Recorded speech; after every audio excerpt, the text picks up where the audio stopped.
To the deductionist, there is something to be said about Sherlock Holmes's partner in crime, or rather, partner in solving crime, Dr. John Watson.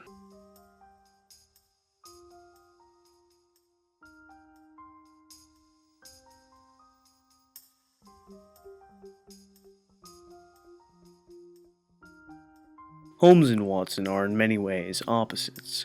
Watson, like any other average person, takes in bits and pieces of data here and there without recognizing their significance or lack thereof, and without having a specific purpose for storing that data, whereas Holmes is extremely focused and determines what will be useful to him and his work before he goes and researches that data. This gives Holmes organization, laser focus, and purpose with his thought process. He famously doesn't know that the Earth goes around the Sun, not because he is too daft to understand the concept, but that from his point of view it has no bearing on anything he does. Had he chosen the field of astrophysics as opposed to detective work, he would certainly see Copernican theory as relevant. Now, this stark contrast creates an interesting dichotomy that begs the question, what is Watson's purpose in Holmes's work? It should come as no surprise that Holmes is calculated in almost everything he does. From the observation he makes to the very steps he takes, everything he does has a purpose behind it. Even that which might seem whimsical to the casual observer is planned out in his mind to ensure the best results. As a result, it stands to reason that there would be some purpose in having Watson around, and indeed there are. Today we will be focusing on two, the first being having someone to talk to. Nothing clears up a case so much as stating it to another person. This is the fundamental purpose of the Watson factor. Speaking your deductions out loud allows you to reevaluate them. For those of you who watched my collaboration with Practical Psychology a few months back, you saw that a lot of the tips that I gave revolved around the concept of checking your deductions, and I can't stress that enough. Reevaluating your conclusions and cross-referencing them with the data multiple times will help you find any inconsistencies in your deductions, helping you to make sure that you came to the right conclusion.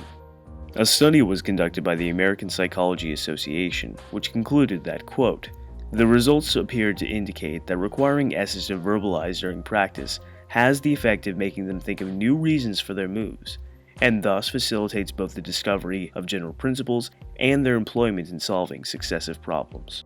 The theory behind why thinking out loud helps in all things ranging from problem solving to memorization is that it forces you to slow down and consciously go through each aspect of a problem in order to formulate it into a coherent sentence.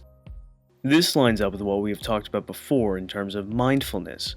The more conscious attention you put into something, the more investment you have in it, and therefore your brain will see that subject as important because you've used more energy and resources than is by default needed. So really you don't need someone to talk to in theory, you just need to think out loud. However, for most people it is difficult to hold a conversation with, well, nothing. Sometimes it is enough to just talk to an inanimate object, like the last shred of your childhood, or something like a trusted pet, both of which I have done. For Holmes, he has his skull, however, as Sherlock said to John in episode 1 of Sherlock, bringing a skull around with him just draws attention. However, on the flip side of that coin, having someone that can talk back does help in other ways. Sometimes Watson might say something that is, well, incorrect, but it gets Holmes thinking about things from a different angle. Again, harkening back to the BBC Sherlock, in the Hound of the Baskervilles episode, John confuses headlights for Morse code. While entirely incorrect and having no bearing on the case whatsoever, the idea gets Sherlock thinking about acronyms, which gets him to think of the word hound as an acronym, H-O-U-N-D, which puts him on the path of solving the case. Sherlock even says in that scene that some people who are not geniuses themselves have the extraordinary ability of stimulating it in others. Even if the person you are talking to is not a problem solver necessarily, they see things from a different point of view than you, meaning they can potentially bring something to light that you might not even have considered. However, there is another potential benefit of having a Watson factor, and that is to draw attention away from yourself so that you can observe people in social situations without having to engage with them socially. And before you even say it, oh wow, you're such a recluse, I mean you must really hate people if that's the way you do things, hear me out. I'm not telling you to be a recluse, however, when you are talking to someone, you have to allocate attention to the conversation with them, meaning that you have to sacrifice attention that you could be focusing on making deductions about that person. Or perhaps you just focus on making deductions about them so much that in mid-sentence you just stop and stare at a stain on their shirt that you're just trying to interpret as to its origin. Having someone who can carry a conversation on your behalf as you make deductions can help you get into the habit of making deductions while a person is talking. With this practice, making deductions while you are talking to someone will come a lot easier. As a final note, you don't have to limit yourself to one Watson factor. It should also be noted that your Watson factor can also see you as a Watson factor. If you find someone who is also practicing deduction, the two of you can work off of each other's deductions and logic and reasoning. This is sometimes what happens when I get talking to Sharingford or Observe.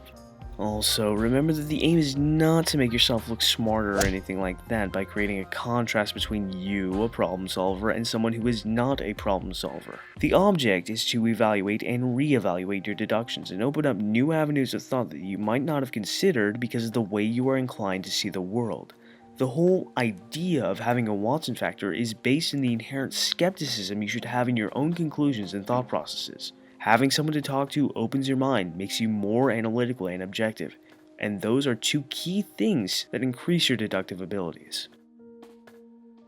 Thanks for watching. If you're new here and you liked what you saw, be sure to subscribe. If you learned something here today, give this video a like. And if you'd like to support the Autism Research Institute, be sure to go down to the description and get yourself an Art of Deduction t-shirt. And if you would like to support my channel financially, you can visit my Patreon page in the description below as well. Thanks for watching, all you aspiring detectives out there. Arrivederci.